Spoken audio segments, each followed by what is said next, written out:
সুপ্রিয় শিক্ষার্থী বন্ধুরা, তোমরা কেমন আছো? আশা করি তোমরা ভালোই আছো, আমিও ভালো আছি। তো আমি আজ তোমাদের সাথে লাইভে আছি প্রশান্ত কুমার সাহা, সহকারী শিক্ষক, মহাজন ঘোষপুরা মাধ্যমিক বিদ্যালয়। সুপ্রিয় শিক্ষার্থী বন্ধুরা, আমি আজ যে বিষয় নিয়ে তোমাদের সাথে আলোচনা করব সেটি হচ্ছে নবম ও দশম শ্রেণীর হিসাব বিজ্ঞান বিষয়ের অধ্যায় 4 মূলধন ও মুনাফাজাত লেনদেন। সুপ্রিয় শিক্ষার্থী বন্ধুরা, তোমরা জানো মূলধন ও মুনাফাজাত লেনদেনের উপর আমি একটা ক্লাস নিয়েছি, সেটি হচ্ছে মূলধন জাতীয় লেনদেনের উপর। আজ তোমাদের বিশেষ করে মুনাফাজাত লেনদেন সম্পর্কে আমি একটু বিস্তারিত জানানোর চেষ্টা করব। তোমরা ধৈর্য সহকারে শুনবে এবং বাড়িতে প্র্যাকটিস করবে।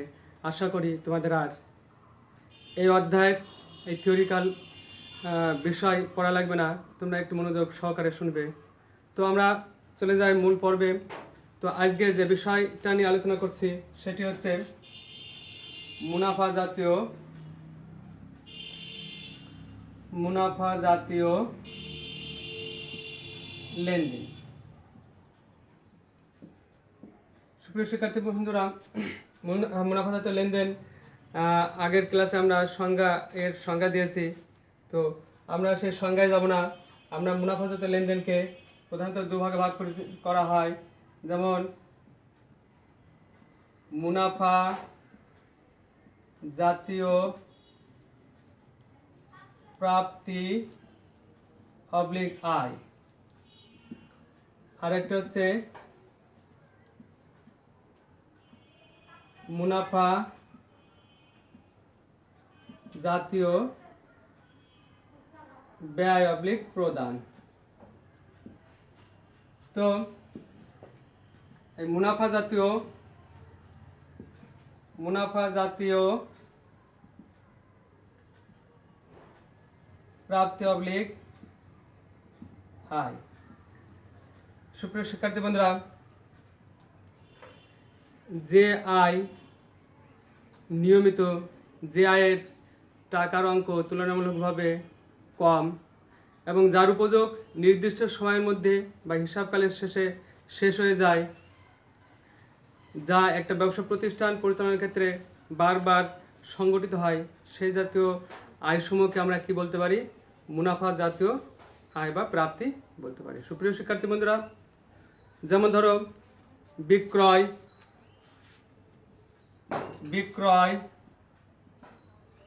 এটা মুনাফা জাতীয় প্রাপ্তি। বিনিয়োগের সুদ,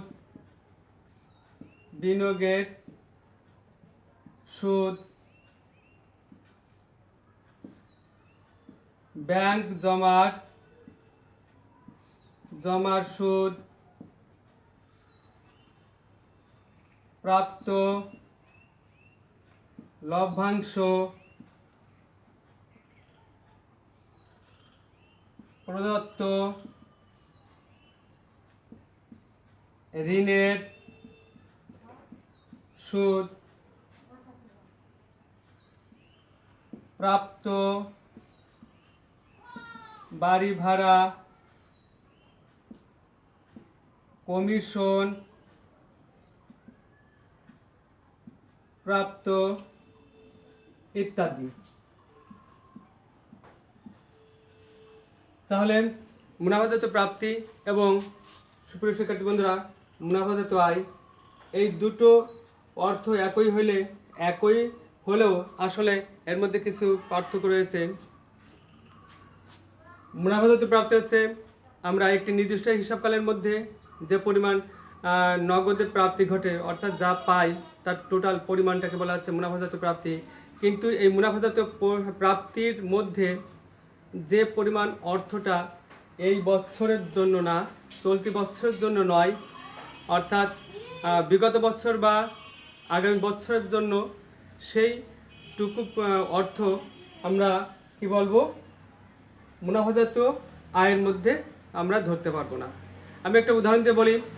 মনে করো প্রাপ্ত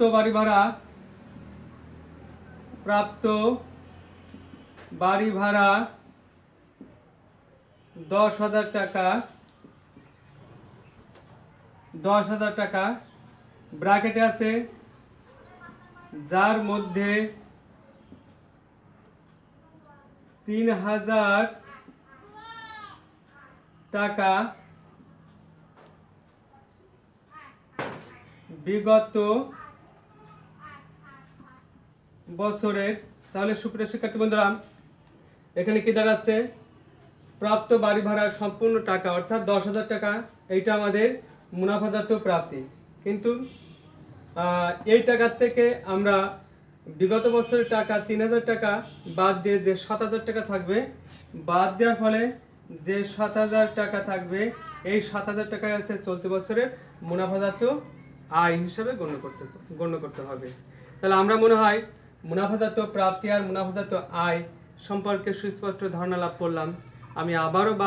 আমি বারবার একটা কথাই বলি এবং আবারও বলছি যে আসলে বিষয়গুলো মুখস্থ করার কোনো বিষয় না, আমাদের একটু বুঝতে হবে, জানতে হবে, শুনতে হবে, তাহলেই আমরা প্রত্যেকটা অঙ্ক করতে পারবো সুন্দরভাবে।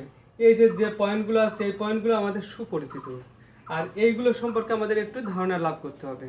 আমাদের বাস্তব জীবনকে নিয়ে ওই যে হিসাব বিজ্ঞান সৃষ্টি, এটা আমাদের মনে রাখতে হবে, মুখস্থ করবে না সুপ্রিয় শিক্ষার্থী বন্ধুরা, তাহলে আমরা অঙ্কগুলো কিন্তু সুস্পষ্টভাবে করতে পারবো। তো আমরা মুনাফাজাত প্রাপ্তি আর মুনাফাজাত আয়ের পরিমাণ আমরা বুঝলাম। একটু সাল দিয়ে তোমাদের বোঝানোর চেষ্টা করি। সাল মনে করো আমরা 2020 সালের একটা অঙ্ক করতেছি। 2020 সাল কমিশন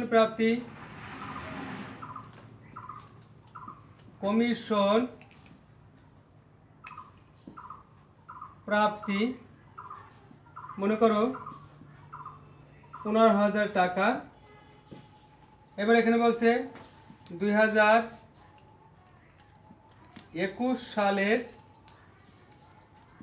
সালের 5,000 টাকা রয়েছে। তাহলে আমাদের হিসাব কাল কত, 2020।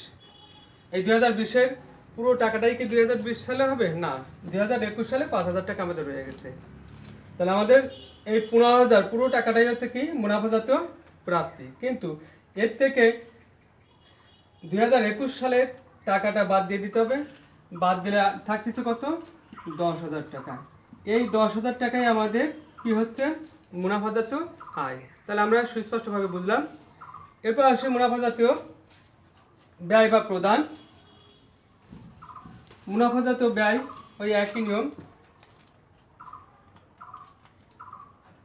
ব্যয় বা প্রদান অর্থাৎ যে ব্যয় নিয়মিত, যার টাকার পরিমাণ তুলনামূলকভাবে কম থাকে এবং যার থেকে সৃষ্ট উপযোগ নির্দিষ্ট সময়ের মধ্যে শেষ হয়ে যায়, সেই সকল ব্যয় বা প্রদানকে আমরা কি বলতে পারি, মুনাফাজাত ব্যয় বা প্রদান।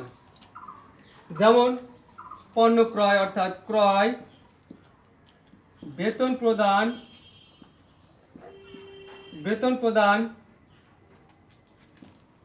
কমিশন, ভাড়া, পরিবহন খরচ, মজুরি প্রদান বা মজুরি শুধু লিখলে হবে, মজুরি প্রদান ইত্যাদি, অসংখ্য আছে এরকম ইত্যাদি। অর্থাৎ আমাদের একটা ব্যবসা প্রতিষ্ঠান পরিচালনার জন্য আমাদের অনেক ব্যয় আছে, এরকম অসংখ্য ব্যয় আছে। সেই ব্যয় কে বলা আছে মুনাফাজাত ব্যয়, কিন্তু সব ব্যয় মুনাফাজাত ব্যয় না, তার মধ্যে কিছু কিছু ব্যয় আছে মূলধনজাত ব্যয়, যা আমরা আগের ক্লাসে বুঝিয়েছি। তো আমরা বুঝতে পারলাম যে মুনাফাজাত ব্যয় বা প্রদান জিনিসটা কি। এরপরে আসি আমরা যে আরেকটা ব্যয় রয়েছে, যে ব্যয়টা হচ্ছে আমাদের বিলম্বিত মুনাফাজাত ব্যয়। বিলম্বিত মুনাফা জাতীয় ব্যয় আমাদের ক নাম্বার প্রশ্নে থাকে 2 মার্কের। বিলম্বিত মুনাফাজাত ব্যয় হচ্ছে কি, যে ব্যয়টার সুবিধা আমরা চলতি বছরে শেষ করতে পারি না, অর্থাৎ যার যে ব্যয়ের উপযোগ সৃষ্ট উপযোগ এক বছরের মধ্যে শেষ না হয় পরবর্তী কয়েক বছর ধরে যার সুবিধা আমরা ভোগ করতে পারি, সুপ্রিয় শিক্ষার্থী বন্ধুরা, সেই ব্যয়গুলোকে আমরা কি বলি? বিলম্বিত মুনাফাজাত ব্যয়। আমি আবার বলছি, কিছু কিছু ব্যয় আছে যে ব্যয়ের সুবিধা বা যে ব্যয়ের উপযোগ, সৃষ্ট উপযোগ আমরা একটা নির্দিষ্ট সময়কালের মধ্যে শেষ করতে পারি না। তাহলে কি করতে পারে? সেটার সুবিধা আমরা কয়েক বছর ধরে ভোগ করতে পারি। সেই সমস্ত ব্যয়গুলোকে আমরা কি বলি? বিলম্বিত মুনাফাজাতীয় ব্যয়। যেমন নতুন পণ্য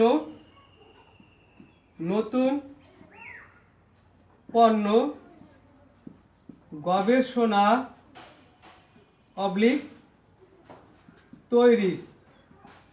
তৈরির যে ব্যয়টা, প্রথম বিজ্ঞাপন খাতে এককালীন বড় অঙ্কের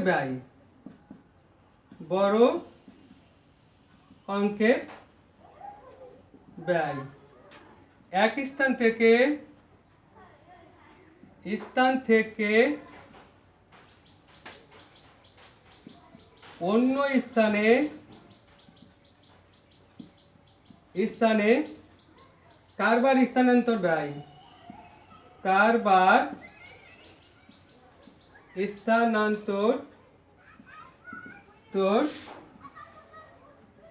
ব্যয় ইত্যাদি। এই সমস্ত ব্যয়কে আমরা কি বলি? বিলম্বিত মুনাফাজাত ব্যয়। সুপ্রিয় শিক্ষার্থী বন্ধুরা, এই ব্যয়ের যে সৃষ্ট উপযোগ বা সুবিধা, এই সুবিধাটা কিন্তু আমাদের একটা নির্দিষ্ট হিসাবকালের মধ্যে শেষ হচ্ছে না। এটা সুবিধা দীর্ঘ দিন ধরে থাকে, যার জন্য আমরা এই ব্যয়গুলোকে কি বলি? বিলম্বিত মুনাফাজাত ব্যয় হিসাবে চিহ্নিত করতে পারি। তো সুপ্রিয় শিক্ষার্থী বন্ধুরা, আমরা আজকে কি শিখলাম? মুনাফাজাত লেনদেন অর্থাৎ মুনাফাজাত প্রাপ্তি কাকে বলে, আয় কাকে বলে, মুনাফাজাত ব্যয় বা প্রদান কাকে বলে এবং বিলম্বিত মুনাফাজাত ব্যয়।